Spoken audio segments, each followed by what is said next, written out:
Halo guys, ketemu lagi dengan aku Uli di channel YouTubeku Uli Official. Guys, hari ini aku mau ngajak kalian sharing tentang luar biasanya rencana dan rancangan Allah dalam hidup kita guys. Terutama dalam hidup seseorang yang ada di dalam rencana Allah. Guys, orang itu adalah seorang yang luar biasa dan satunya lagi orang yang biasa-biasa. Kira-kira siapa sih? Nah guys, sharingku ini aku ambil dari 2 Raja-Raja 5. Orang yang luar biasa itu adalah namanya Naaman guys. Dia adalah seorang panglima tentara Aram. Dia adalah seorang yang gagah perkasa. Kemanapun dia berperang guys, dia pasti diberikan kemenangan oleh Tuhan. Guys, tetapi di dalam semua kehebatannya, di dalam semua kejayaannya, Naaman menderita suatu penyakit yaitu kusta guys. Dan pada waktu itu kusta belum ada obatnya dan tidak bisa disembuhkan. Guys, tentu semua apa yang dimiliki oleh Naaman tentu tidak berguna ya guys kalau dia mempunyai sebuah penyakit yang sangat-sangat mengerikan pada waktu itu, dan bahkan sampai sekarang penyakit kusta juga adalah suatu penyakit yang mengerikan. Nah guys, kita ikuti lagi sharing kita hari ini. Seorang yang biasa-biasa itu adalah seorang gadis kecil guys. Gadis kecil ini adalah dari suku Israel dan dia dibawa oleh gerombolan Raja Aram, dibawa ke negara Aram dan dijadikan pelayan. Wah, tentu sedih ya guys ya kalau seorang gadis kecil sudah pergi jauh dan diambil dari keluarganya terus dijadikan pelayan lagi. Nah guys, tetapi apakah semuanya ini adalah sebuah cerita biasa yang akhirnya biasa-biasa aja, yang tidak mempunyai tujuan dan tidak mempunyai sesuatu yang dahsyat? Ternyata tidak guys. Inilah cara kerja Tuhan yang luar biasa. Dia memakai seluruh rangkaian peristiwa di dalam kehidupan 2 orang ini untuk menyatakan kemuliaannya. Guys, gadis kecil ini dijadikan tawanan dan dijadikan pelayan dan dia bekerja pada istri Naaman. Wah, sudah mulai kelihatan ya guys ya rencana Tuhan yang luar biasa. Dan gadis kecil ini guys, dia sangat percaya kepada Tuhan. Dan dia setiap hari bersaksi kepada istri Naaman mengatakan, "Nyonya, coba seandainya tuanku Naaman dibawa ke Israel, di sana tuh ada seorang nabi yang bisa menyembuhkan Naaman." Dan setiap hari gadis kecil ini guys terus bersaksi kepada nyonyanya bahwa ada di Israel yang bisa menyembuhkan penyakit Naaman. Guys, karena ini dikatakan terus menerus, akhirnya istrinya Naaman mengatakan ini kepada Naaman, dan Naaman mendengarkan langsung dari mulut anak ini yang mengatakan bahwa penyakitnya bisa disembuhkan. Akhirnya Naaman menghadap Raja Aram dan meminta surat agar Raja Israel menyembuhkan penyakit Naaman. Guys, Raja Aram di sini sangat ceroboh. Dia salah menuliskan surat itu. Harusnya dia tidak menuliskan kepada Raja Israel, tetapi dia harusnya mendengar dengan lebih jelas bahwa yang dimaksudkan gadis kecil ini bukan Raja Israel, tetapi seorang nabi Tuhan yang ada di Israel. Guys, akhirnya Naaman datang ke hadapan Raja Israel dan Raja Israel mengoyakkan bajunya guys ketika dia membaca surat itu, dan dia mengatakan, "Wah, Raja Aram nih cari gara-gara nih sama aku. Mana bisa aku menyembuhkan seorang yang sakit kusta?" Wah guys, dia mengoyakkan bajunya. Singkat cerita, Elisa mendengar ini guys. Pada waktu itu nabi di Israel adalah Nabi Elisa. Dan Nabi Elisa mengatakan agar Naaman datang kepadanya. Guys, Naaman datang ke hadapan Nabi Elisa. Tetapi Nabi Elisa mengutus utusannya dan mengatakan bahwa Naaman harus mandi di Sungai Yordan sebanyak 7 kali.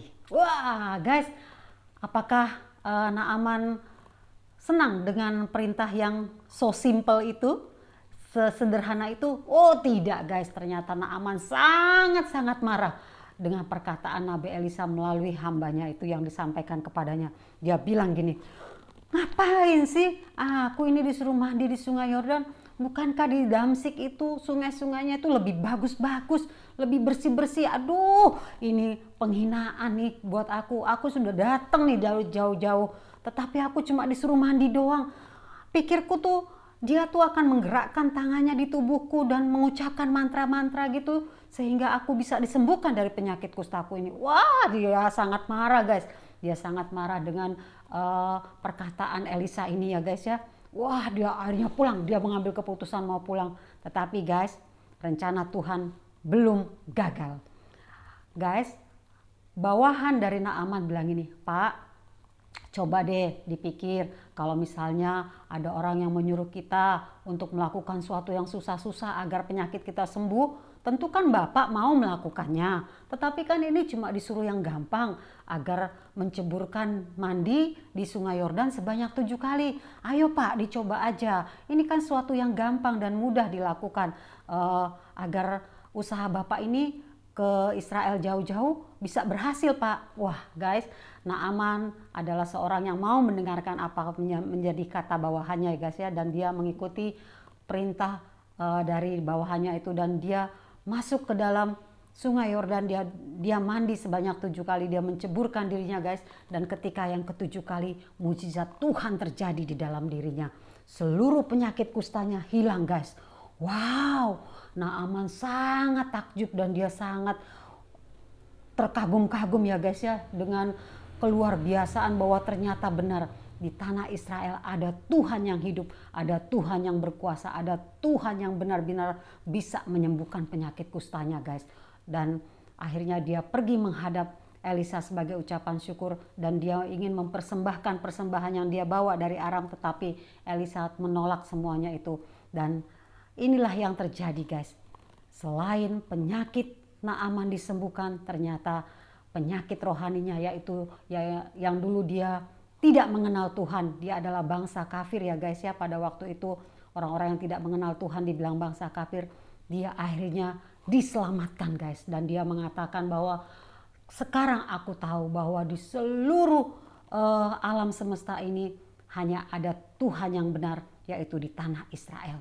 Wah guys, ini perkataan yang keluar dari mulutnya sendiri mengatakan bahwa tidak ada Tuhan selain Tuhan yang ada di Israel. Dan dia menyatakan kepada Nabi Elisa bahwa pada hari itu, sejak hari itu, dia tidak akan memberikan persembahan apapun, memberikan korban bakaran dan korban sembelihan apapun kecuali kepada Tuhan yang benar itu, yang sudah menyembuhkan dirinya dari sakit kusta.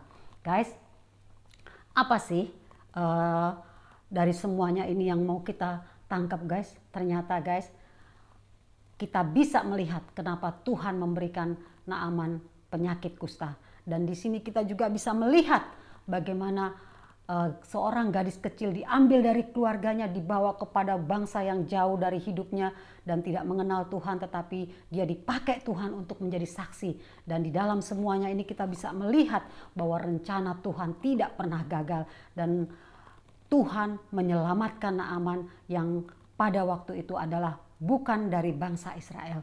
Dan dari cerita ini guys, kita bisa mengambil hikmahnya bahwa dimanapun kita berada, apapun status sosial kita, ketika kita memang harus berkata tentang kebenaran firman Tuhan, mari kita katakan guys tentang kebenaran firman Tuhan, agar ketika ada orang yang mendengar yang memang ada di dalam rencana Tuhan, orang itu bisa diselamatkan.